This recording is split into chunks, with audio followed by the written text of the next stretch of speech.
السلام علیکم ورحمۃ اللہ وبرکاتہ۔ میرے محترم بھائیوں، بہنوں، عزیزوں، دوستوں، نوجوانوں، بچوں، بچیوں، آپ سب کو رمضان المبارک کی مبارک ہو۔ 1445 ہجری کا 2024 کا رمضان پاکستان میں اس وقت افطاری کا وقت، عصر کے بعد کا وقت ہے۔ افطاری میں کوئی 1 گھنٹہ باقی ہے، تو میں آپ سے مخاطب ہوں۔ میرے اللہ تعالیٰ نے ہمیں ایک خوبصورت حکم دیا ہے غریبوں کی امداد کے لیے، اور اس کے لیے بڑی خوبصورت تعبیر ہے جو پورے قرآن میں اور کسی عمل کے لیے نہیں ہے۔ وہ اللہ تعالیٰ نے ایک جگہ فرمایا فَلَاقْتَحَمَ الْعَقَبَةَ وَمَا أَدْرَاكَ مَا الْعَقَبَةُ فَكُّ رَقَبَةٍ أَوْ إِطْعَامٌ فِي يَوْمٍ ذِي مَسْغَبَةٍ يَتِيمًا ذَا مَقْرَبَةٍ أَوْ مِسْكِينًا ذَا مَتْرَبَةٍ ثُمَّ كَانَ مِنَ الَّذِينَ آمَنُوا وَتَوَاصَوْا بِالصَّبْرِ وَتَوَاصَوْا بِالْمَرْحَمَةِ أُولَئِكَ أَصْحَابُ الْمَيْمَنَةِ۔ اللہ تعالیٰ نے اعمال کے لیے ترغیب کے لیے مختلف تعبیرات استعمال کی ہیں۔ یہ بالکل انوکھی تعبیر ہے مال کو خرچ کرنے کے لیے، کہ کیوں نہ گھاٹی کو کیوں نہ کودا وہ گھاٹی پر میں۔ اس کی ہم آج اس کی طاقت کو سمجھ نہیں سکتے کہ آج جہاز ہیں، گاڑیاں ہیں، موٹریں ہیں، پل بن گئے ہیں، تو اس کو 1400 سال پیچھے لے جائیں کہ سفر ہے، آگے چڑھائی بھی ہے، آگے کھائی بھی ہے، اور اس کھائی کو پار بھی کرنا ہے۔ کوئی پل نہیں ہے، جہاز نہیں ہے، گھوڑا ہے۔ یہ ہوتا تھا کہ پھر نیچے اتر کر پیدل دوسری چڑھائی پہ چڑھتے تھے۔ کچھ لوگ ایسے ہوتے تھے جو گھوڑے کو اٹھاتے تھے پیچھے سے لا کر، وہ چھلانگ لگاتا تھا، اور اس میں جان کا بھی خطرہ ہوتا تھا کہ گھوڑا نیچے گر سکتا ہے، اور وہ پھر الحمدللہ پار اگلے کنارے پر جا کر گھوڑا اترتا تھا۔ تو اس میں اشارہ ہے کہ تمہاری طبیعت پر یہ مشکل کام بتا رہا ہوں۔ کیا ہے کہ انسان کو پیسے سے پیار ہے، اس لیے اللہ نے پورے قرآن میں بِأَمْوَالِكُمْ وَأَنفُسِكُمْ وَجَاهِدُوا فِي سَبِيلِ اللَّهِ بِأَمْوَالِكُمْ وَأَنفُسِكُمْ وَتُجَاهِدُونَ فِي سَبِيلِ اللَّهِ بِأَمْوَالِكُمْ وَأَنفُسِكُمْ۔ اللہ نے پیسے کو پہلے ذکر کیا ہے، جان کو بعد میں ذکر کیا ہے۔ حالانکہ جان کی قیمت زیادہ ہے، پیسہ تو اس کے مقابلے میں کچھ بھی نہیں ہے، لیکن انسان ایسا حریص ہے کہ اپنی جان کو پیسے پہ لٹا دیتا ہے۔ خاص طور پر جو آج کی دوڑ لگی ہوئی ہے، لوگوں کو نہ اپنی صحت کی پرواہ ہے، نہ بچوں کی پرواہ ہے، نہ گھر کی پرواہ ہے، بس سارا دن پیسہ پیسہ پیسہ، تو پھر اسے خرچ کرنا مشکل ہوتا ہے۔ تو اس لیے اللہ نے یہ ایک خوبصورت تعبیر دی، لگاؤ چھلانگ۔ ہماری پنجابی کی ایک مثال ہے، جھگی پھوک تماشا ویکھ۔ ایک دفعہ لگاؤ تو صحیح اللہ کے نام پر، پھر دیکھو وہ کیسے دیتا ہے۔ تو پھر فرمایا کہ وما ادراک ما العقبہ، تمہیں پتہ ہے وہ کون سی گھاٹی ہے جس کو چھلانگ لگا کے پار کرنا ہے؟ وہ ہے فق رقبہ۔ جن لوگوں کی گردنیں پھنسی ہوئی ہیں، کوئی بیماری میں ہے، کوئی قرضے میں ہے، کوئی قید میں ہے، کوئی کسی مشکل میں ہے، کسی کی بچی جوان بیٹھی ہے، ہاتھ میں ایک پیسہ نہیں ہے، کوئی بیمار ہے، علاج کے لیے کچھ نہیں ہے، کتنے مسائل ہیں کہ گردنیں پھنسی ہوئی، کوئی قرض میں ڈوبا ہوا ہے تو اس کی گردن پھنسی ہوئی ہے، تو اس کو اللہ نے پہلے فرمایا گردنوں کو آزاد کروانا، گردنوں کی گرہ کو کھولنا، فک و رقبہ، اس کو رقبہ کہتے ہیں۔ فق و رقبہ، گردنوں کو فق کہتے ہیں کھولنے کو۔ تو اگر آپ اپنے چاروں طرف نظر دوڑائیں تو کروڑوں نہیں اربوں انسان ہیں جن کی گردنوں میں پٹا پڑا ہوا ہے مختلف مصائب کا، مسائل کا، چونکہ سود کی وجہ سے پیسہ سمٹ کے چند ہاتھوں میں آ گیا ہے، اور عموماً لوگ روٹی سے بھی محروم ہیں۔ تو ان کا فق و رقبہ، گردنیں چھڑانا، او اطعام فی یوم ذی مسغبۃ، کھانا کھلانا بھوکے کو کھانا کھلانا۔ مجھے ایک بات یاد آ گئی، 1982 میں نظام الدین گیا تھا ایک چلے کے لیے، تو میں نماز کے بعد تھوڑا ٹہلنے کے لیے باہر نکل جاتا تھا۔ ایک جگہ سے گزرا تو ایک فقیر بیٹھا تھا، سفید داڑھی، تو کہنے لگا کھانا کھلا دو بابا بیٹا۔ تو میں نے آزمانے کے لیے کہا آپ کھائیں گے؟ ہاں جی۔ میں نے کہا آؤ۔ تو میرے ساتھ جلدی سے اٹھ گیا، میں گیا آگے، ایک اچھا سا ہوٹل تھا، میں اسے وہاں لے گیا۔ میں نے کہا بابا جی کیا کھاؤ گے؟ کہنے لگا بریانی کھاؤں گا۔ تو میں نے بریانی کا آرڈر دیا، ایک بڑی پلیٹ آئی، اس پر ایسے ٹوٹ کے پڑا۔ میں نے پوچھا اور منگاؤں؟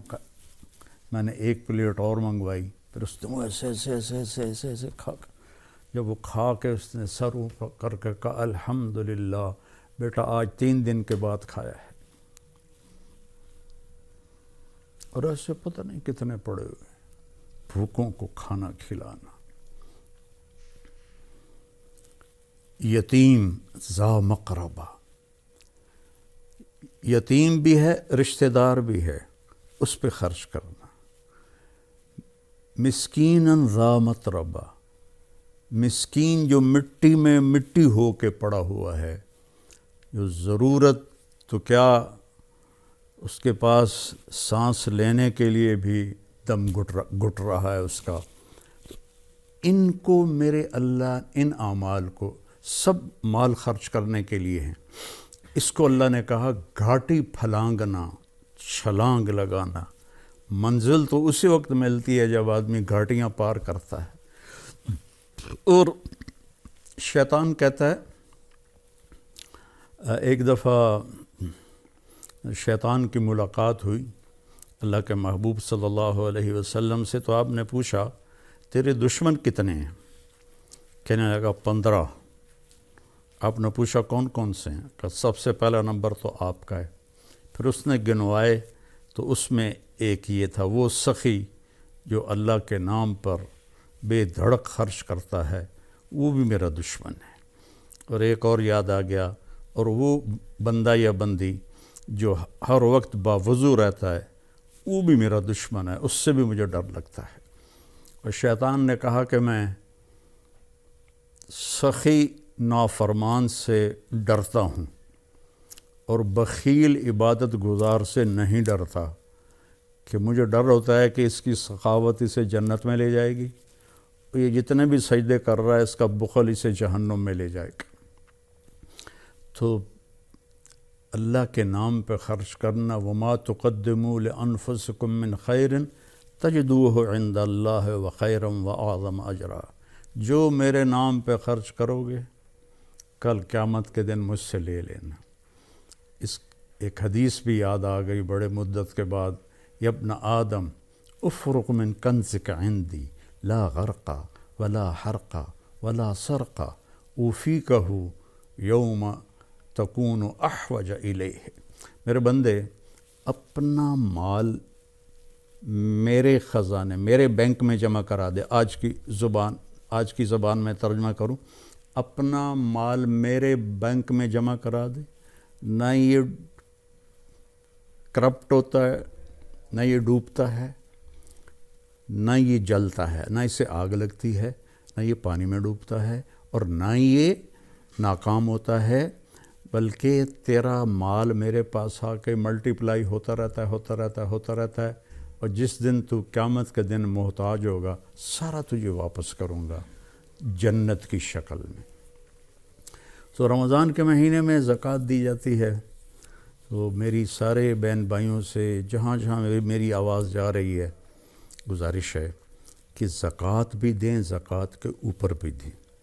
اللہ کے فضل و کرم سے میں پچھلے 40 سال سے لوگوں میں اپنی ہمت کے مطابق مال تقسیم کرتا رہا۔ پھر اللہ تعالیٰ نے بچے جوان ہوئے، ساتھی مل گئے، تو ہم نے فاؤنڈیشن کی بنیاد رکھی 3 سال پہلے۔ تو اب اللہ کے فضل و کرم سے اس کی شاخیں دنیا میں پھیل رہی ہیں اور ملک میں بھی خدمات ہو رہی ہیں۔ ابھی بھی ہماری فاؤنڈیشن نے 2000 گھروں میں راشن تقسیم کیا۔ ہماری فاؤنڈیشن تلمبا میں ہے، لیکن ہماری ٹیم کہاں گئی؟ جنوبی پنجاب، سندھ، بلوچستان، جو جھونپڑیوں میں رہ رہے ہیں لوگ اور ایک ایک دانے کو ترستے ہیں، ان تک جا کر پہنچایا راشن۔ اگر آپ کا تعاون اور ہوتا تو ہم 2 لاکھ گھروں تک پہنچ جاتے، کیونکہ ہم تو اتنا ہی خرچ کرتے ہیں جتنا بھائی دوست بہنیں ہماری مدد کرتے ہیں۔ اور میرے نبی نے سب سے پہلے یہ میرے نبی نے کیا ہے کہ آپ نے اصحاب صفہ کی کفالت فرمائی، اور روزانہ رات کو آپ مدینے والوں کو جمع کرتے اور کہتے بھائی یہ غریب لوگ ہیں، کون کھانا کھلانے لے جائے گا؟ کوئی 1 لے جاتا، کوئی 10 لے جاتا، کوئی 2 لے جاتا۔